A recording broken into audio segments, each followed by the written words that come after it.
Welcome to the Future is Borderless podcast with David Nilsson.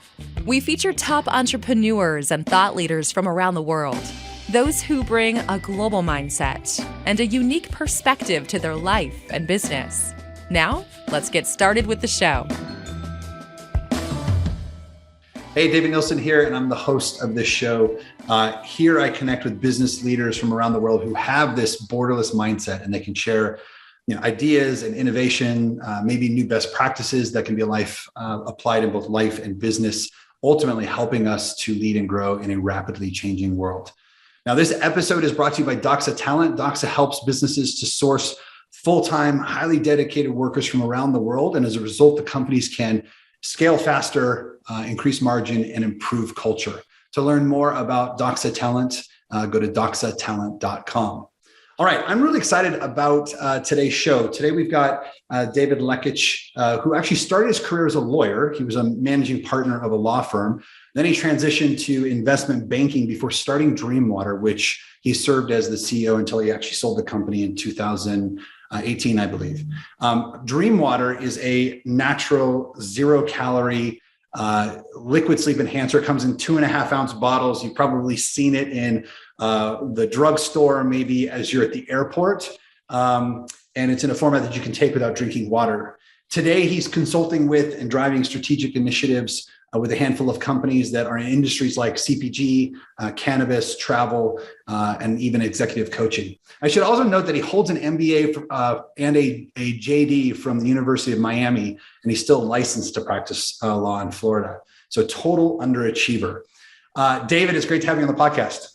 Thank you. I don't like to lead with the lawyer part because I like to say that if somebody's going to think I'm an asshole, let me earn that. Not just because I told you I was a lawyer, but thanks, Dave, for blowing me up there.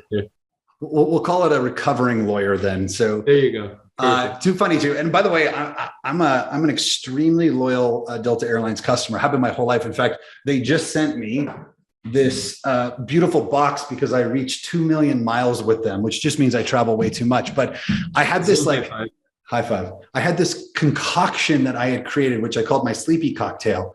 And it was, I won't tell you all the components of it, but it included Dreamwater. So when I first got a chance to connect with you, I was super excited because I actually was a raving fan. I told people about it constantly. And so if we can, I'd actually love to just start there.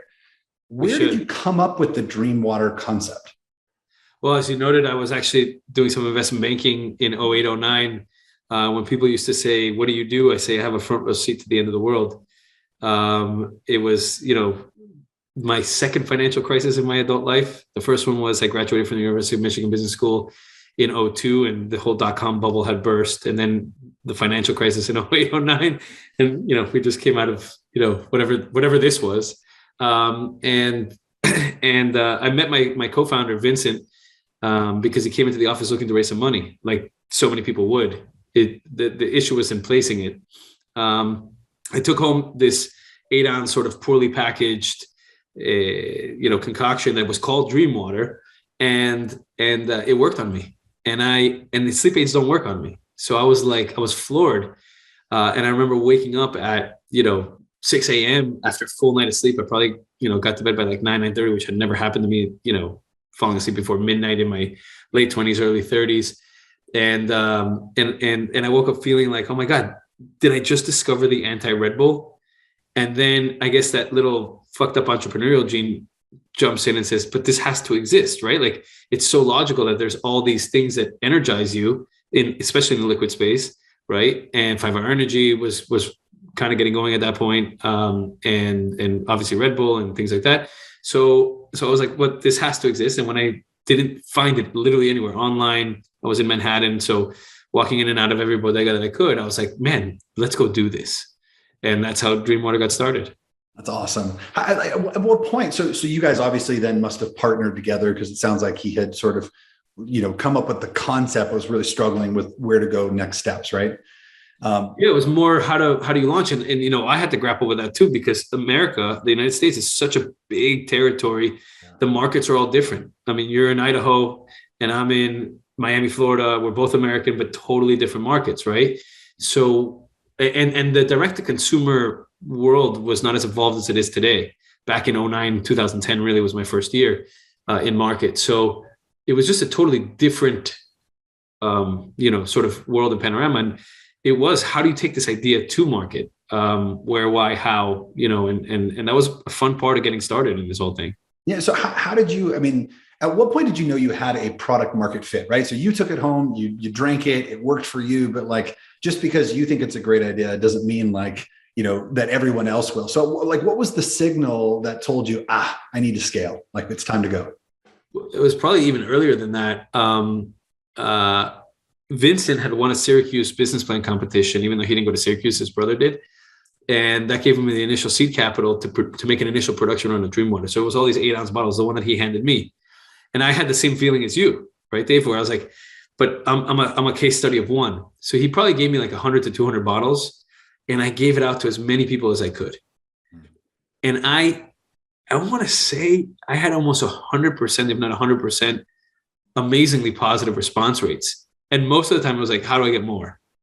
And that gave me this little indication that it's not just me, right? Especially because sleep aids don't work on me. So I could take a Tylenol PM right now and you won't notice a difference in my energy levels or anything like that. It just doesn't do much for me, the diphenhydramine that is so common in the over-the-counter sleep aids.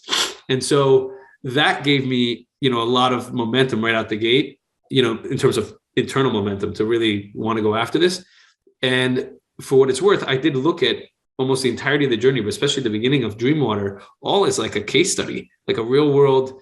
Let's put it out there. Let's do the best that we can in terms of how we put it out there. We launched with Dwayne Reed in focused on Manhattan in mid-December 2009 with the idea of putting the city that never sleeps to sleep, and putting it out there and seeing what those interactions look like, seeing what the customer feedback looks like, seeing what the uptake looks like in the sell-through. So the entire thing was really just, let's see, right? And I really had that mindset, and that curiosity, I think, served me a lot of good as we were going through this. I wasn't attached to an outcome. I was more attached to creating the framework for Dreamwater to exist and letting the market to some degree dictate to me. So how am I doing, right? Yeah. So it's funny, you sort of glazed over a point there that actually I didn't know about you. And I've, in full disclosure to our listeners, I've known Dave for a couple of years, high regard for the work that he's done. But, as I shared earlier, I used to see Dreamwater in the airports all the time, still do actually, and I still use it.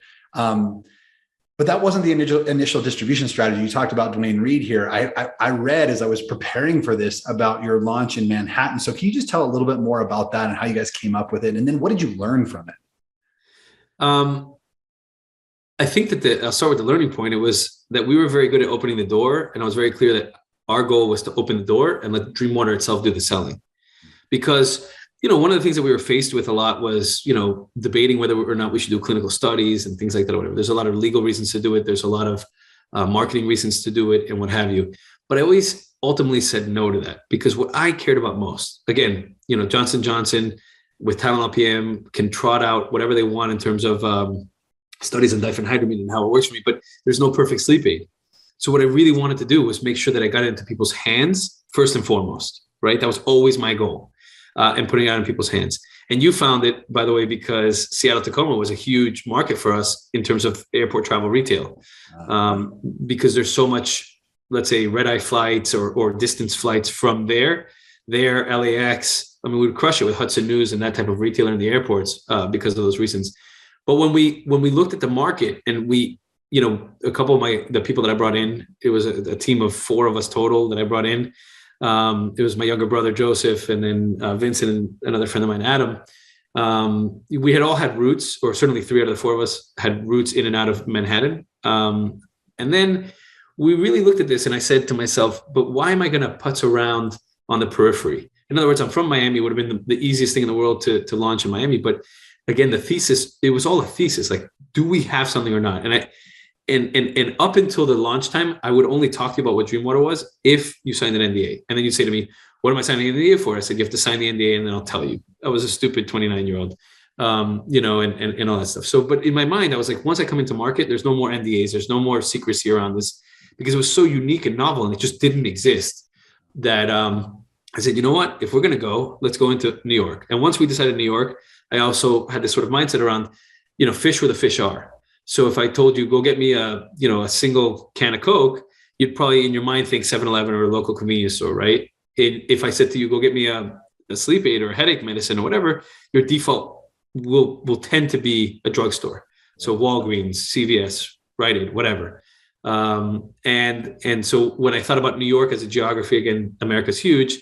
When I thought about New York as a geography and this idea that I want to be in a drugstore, Duane Reade became very obvious. And then one of my guys, Adam, happened to, when we settled in on Duane Reade, it turns out that the beverage buyer at the time, this lady Jackie, used to do Christmases with him and his family. I mean, coincidence of the world, right? And so we reached out to her, and like I said, we were good at opening doors. And then we put it in front of her. It was very unique, very novel, a lot of white space that doesn't really exist in today's CPG world. And that's how we started. It worked. I love that. Fish where the fish are. I think a lot of entrepreneurs sort of take the build it and they will come strategy.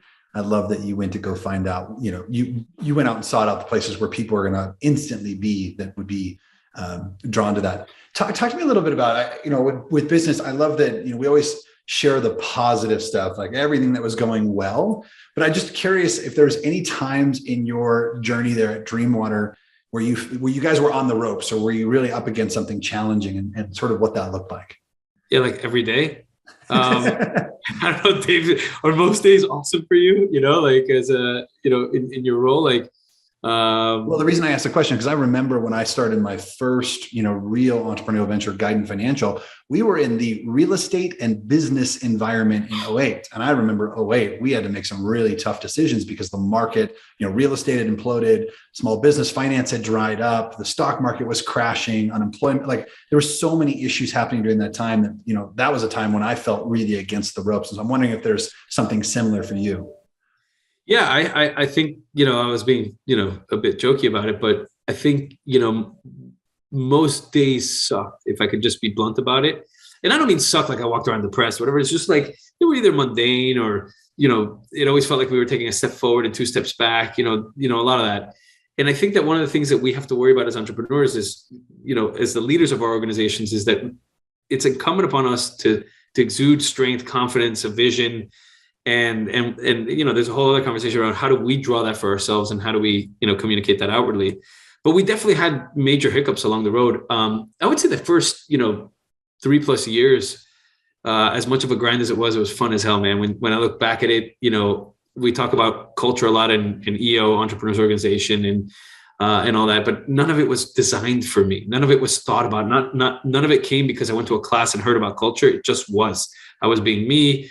That was, I think, infiltrating sort of the overall way that we were building the business and hiring people and who we were hiring and so on and so forth. And in September of 2013, it was a terrible month for me from my divorce perspective.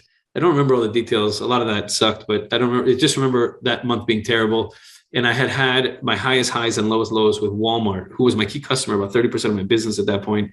In about a 4-month span. So I started the start of 2013 had hiring. It had real hockey stick growth curve. Like you felt it, when you hear about this hockey stick growth curve, we felt it. We were on it for sure. And so the world was great. And then the program that they gave us, ultimately, I always say it's not about getting into these stores. It's about how you're in these stores that matters. The program that they ultimately gave us was never going to work. We got onto the front ends of Walmart, which is the mecca of all retailing, even now, and even with Amazon. But we were just at the bottom shelf in the front checkouts. And I've never seen somebody bend over to the front, on a checkout to just explore a new sleep aid product. Anyway, all these things. And what happened by September is that we were unwinding from that front end of the relationship. We still had the relationship with the pharmacy department at Walmart, but we were unwinding that front end relationship that was very problematic, very difficult. And so much of our work had been to lead up into that. It was very demoralizing. I lost 3 of my key team members. Vincent was one of them. I ultimately reconciled with him and brought him back, not on a W-2 basis, but on a 1099 basis. I lost my head of finance, my head of ops, and I had to make real cuts, like real strong. Not that I had a bloated infrastructure to begin with, just to be able to survive that moment. And that was definitely that punch in the stomach moment that I can point to in my Dreamwater journey over 8+ years. That almost, was a knockout blow, like the markets were for you in 08, 09 for Guidant. Yeah, no, I appreciate you sharing that. I always feel it's important to sort of expose the good and sort of the challenging things that come along with, what you do. You talk a second ago, you were talking a lot about talent, right? And as you know, I started Docs of Talent to help businesses scale faster by accessing new labor pools across the world. And I think it's a really important capability for people to develop to be competitive long term. It's becoming more and more sort of widely accepted today, but you actually were, well, I would think a little more as an early adopter in that area. And as I was preparing for this call and knowing some of the things about you, I thought it'd be great to just hear your experience leveraging global talent to help build your business. Tell me where you found that talent and what was that experience like for you? Yeah, this idea of remote work and all of that is very commonplace for us now in a post-COVID, reality. But for me, I just remember even from the earliest stages, like even in 2009, as we were thinking about this, whether we were in New York, Miami, wherever we happened to be. And even as we started the business, I always said, man, I just need my laptop, my cell phone, and that's it. Like, I don't care where I am. I was on the road a lot. You just told me you joined the 2 Million Mile Club in Delta, and I've gotten almost there with American the hard way because I don't do a lot of, travel to China or, Europe. It's mainly all domestic travel. And I never really cared, where things were located. And if you look at a macro level and look at who I'm telling this to, but if you look at a macro level, not every geographic location is supposed to be great at everything. Right. And so from my perspective, and really from the very beginning of this idea that I just had needed a cell phone and a laptop, it allowed me to build the organization in a way where even though we were based in Miami, I had literal employees all over, different geographic points in the US, mainly on the sales side. I ended up consolidating back into Miami at one point in the process. I almost the entirety of time had my production facilities between Dallas and Phoenix. I 3PL'd out of Dallas. So I was always, if we want to call it a virtual company or whatever, even though I had my home office and a real office here in Miami, and most of my W-2 here. As part of all of that, my twin brother, Isaac, in Mexico, has always had a lot of access to, high-level people and through his own journey and endeavors and all that in Mexico. So he'd always tell me about these people. And he had this operations lady who was just awesome. Her name is Kenya. And she was awesome. And then there was this moment in time where he's like, who wants her? Isaac's a great networker, connector of people and all of that. And I was looking for help in streamlining a lot of my processes, establishing SOPs, all that stuff, whatever. And this girl, Kenya, and she was, in her 20s and just leaving a big department store chain there called Sanborn's, if I'm not mistaken. She came in and fit right in. And then the next time that I needed something or I wanted something in terms of, potential people, it wasn't like a weird thing to think like, hey, Isaac, who else do you have in Mexico?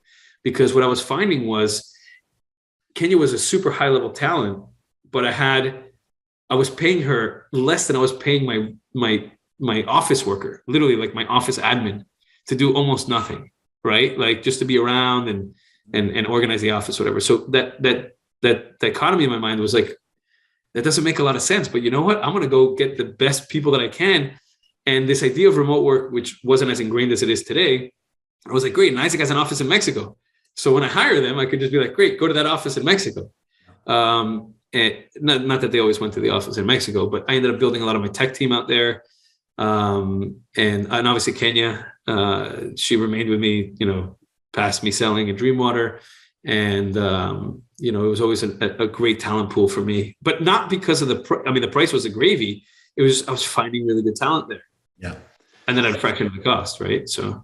Yeah, that's what I always try and tell people is like, don't worry about the price, right? Like different geographies will offer different, value, but what you're looking for is high quality, highly skilled individuals who can help you go further faster. And it just turns out that when you look at other geographies, that can align with making more aggressive bets as well. So it was interesting. I right now, you're right. Because of COVID, it's a widely more acceptable idea, whereas it was harder for people to wrap their brain around. But hey, if I live in Idaho, which I do, I'm going to manage somebody from Florida. It's no different than if I manage from the Philippines or Ukraine or Mexico, lots of different places. Well, also because technology makes it a lot more seamless, right, Dave? Like we've hung out a couple of times in real life, but I consider you a pretty good friend, right? So it's because we're able to do things like this and the improvements in technology that I believe across the board, not just in video conferencing or anything like that, that allow for that to happen, right? No question. So, I don't want to get some esoteric tangent, but it's just we live in a more connected, easily connected world, and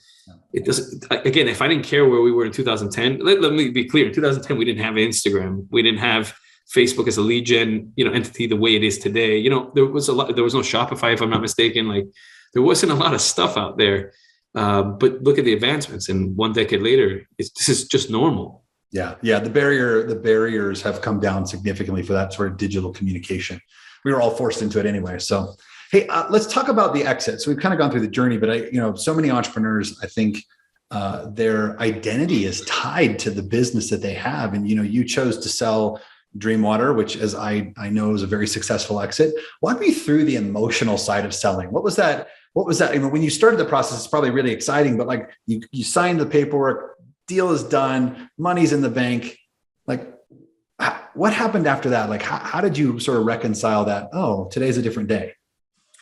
So no, that's a great question. And we could start there. For me, I was, we've done exercises I've referenced EO Entrepreneurial Organization. There's chapters all over the world. And, it's a forum really that you have in a safe space to go in and communicate. For those of you that don't know what EO is, but you have your own forum and you communicate you say things out loud that you wouldn't say to other humans. And that's one of the beautiful things about EO. And it helps fill in this gap of, let's call it loneliness or whatever you want to call it, as being like the person that has to run the show and all of that stuff. And I did a lot of work in the sale process because we have monthly meetings. I did a lot of the work leading up to that signing of the paper and getting wired the money to make sure that I was clear with my journey, that I was good with my process inside of my EO group. And that helped a lot. It helped really a lot for me because I was able to be present to, not just be reactive to and keep it in the subconscious, that 100% of my identity was tied into Dreamwater. Like I would go to dinner with friends and all they wanted to do, even if they had cool jobs, was talk to me about Dreamwater. It doesn't matter what it was. So I couldn't even escape it when I was just being me and just living my life. And so to be able to come out of that process, not only that, but Dreamwater and my daughter are the same age. I had them in the same year, or I started them in the same year, if I could say it like that. And so in the most literal sense, Dreamwater was like one of my babies. And just being able to go into the room and be clear about it, what really worked for me was feeling good and complete about my journey, that I really gave it my all. It didn't turn out to what exactly I thought it could be and would be, but I was satisfied enough with the outcome, not just financially, but just, how it ended up, that when I looked at that moment in time, I said to myself, look, either they're going to grow it and scale it and turn it into something awesome, right? Of which I'm a part of that story, right? So I was rooting for that, right? I want my baby to do well.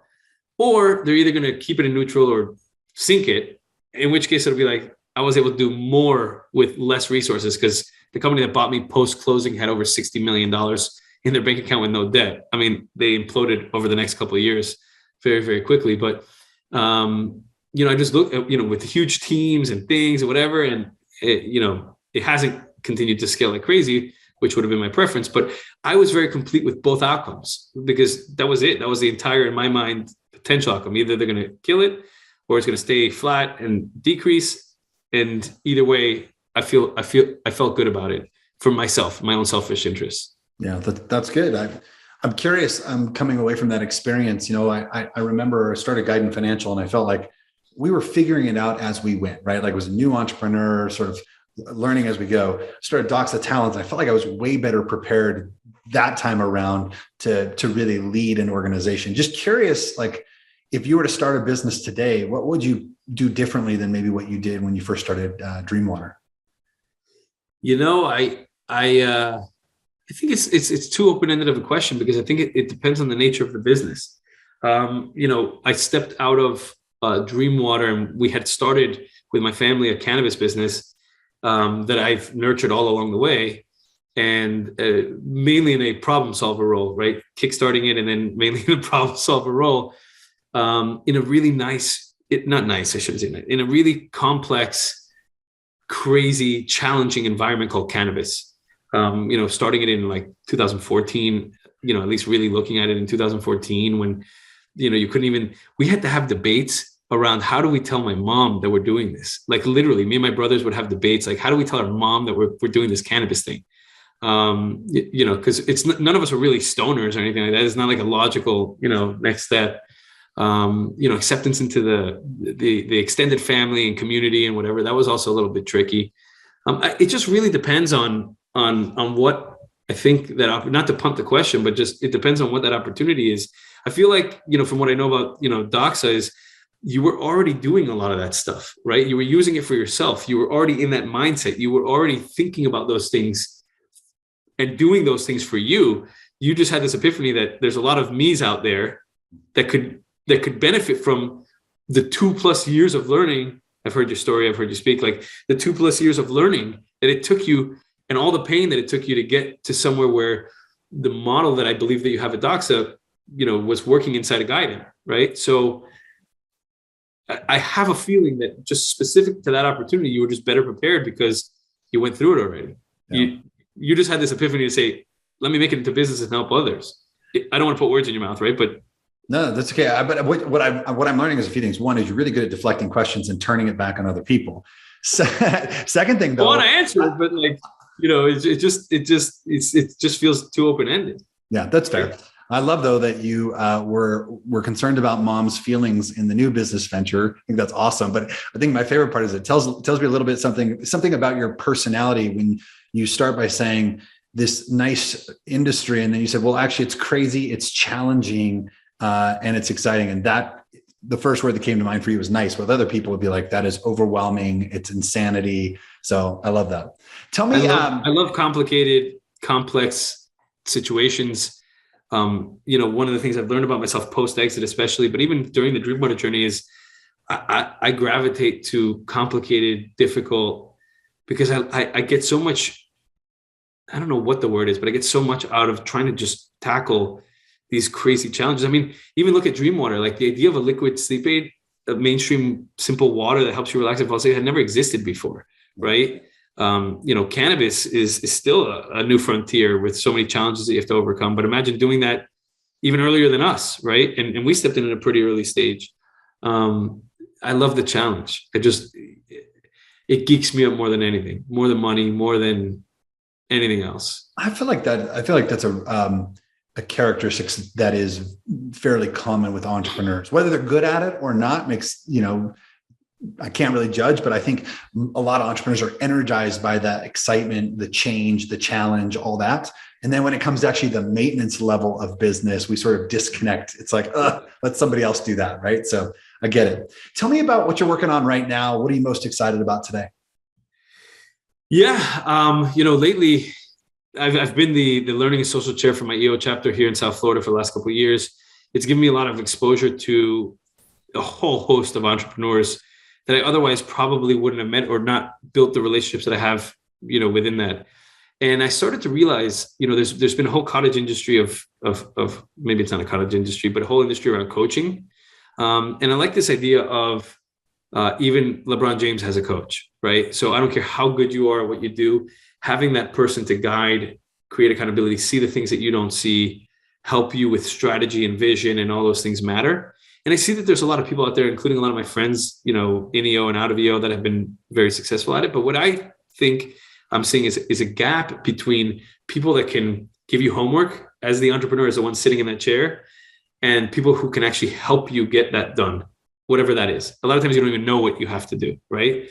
And so for fun, to some degree, I've been doing strategy sessions as long as I have a whiteboard and things, and that's turned into really stepping in and helping entrepreneurs do the executional side of the equation.